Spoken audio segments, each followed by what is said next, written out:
4 சுண்டு பச்சை அரிசி எடுத்து நாங்கள் ஊற வச்சுட்டு அதை கொஞ்ச நேரம் காய விட்டுட்டு மில்லுக்கு கொடுத்து நாங்கள் மாவை எடுத்து வச்சிருக்கிறோம்.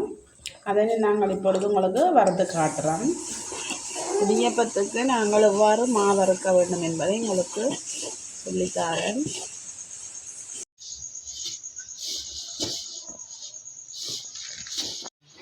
மாவை நாங்கள் அரைமணத்தியலமாக இப்படி வறுக்க வேண்டும். இது வறுத்து கொண்டு இருக்கணும்.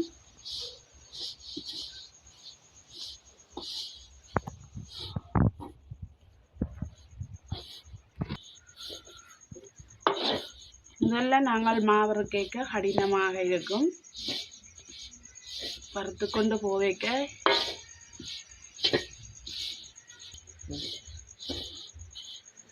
முதல்ல நாங்கள் மாவு கேட்க சரியான கஷ்டமாக இருக்கும், கடினமாக. கொஞ்சம் வறந்து கொண்டு வரும் பொழுது நல்லொரு சுலபமாக இருக்கும் வறுக்க. இப்போ மாவை இது இடப்பதத்தை வந்துட்டுது. மாவை மறந்து வந்துடுச்சு.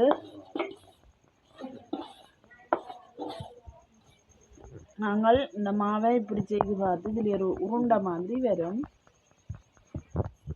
இதனை எடுத்துப்படி அமர்த்தி பார்க்கணும்.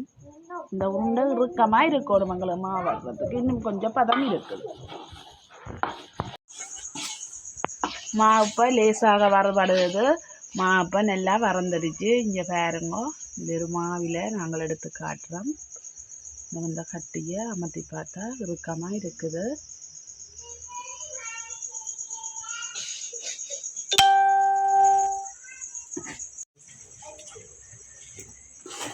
இந்த பதம் வந்தவுடன் நாங்கள் இதனை ரக்குவோம்.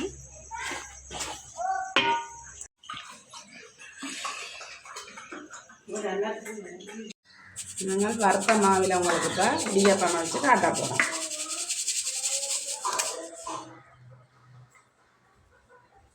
சிறிதளவு உப்பு போட்டு நல்லா பொங்கி கொதித்த தண்ணியில் மாவை குழைக்க வேண்டும்.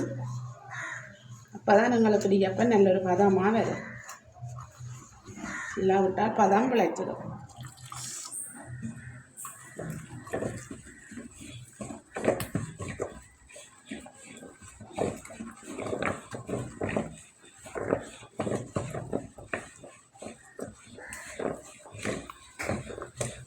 நாங்கள் குழைச்ச மாவை ஒரு இடியாப்பமாக பிழிஞ்செடுப்போம்.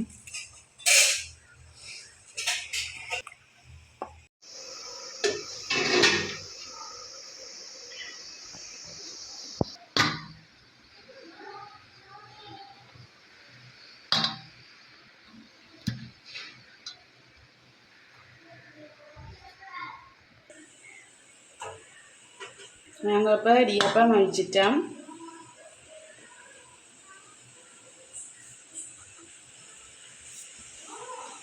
போல் நீங்களும் அமைத்து சாப்பிடுங்க. நல்ல சொற்றான பஞ்சு போல் இடியாப்பம். இதே போல் நீங்களும் செய்து சாப்பிடுங்க. யாராச்சும் எங்களுடைய வீடியோவை முதல் தடவையாக பார்க்குறதுன்னு சொன்னால் சப்ஸ்கிரைப் பண்ணி லைக் பண்ணி ஷேர் பண்ணுங்கள். மறுபடியும் இன்னொரு வீடியோவில் சந்திப்போம்.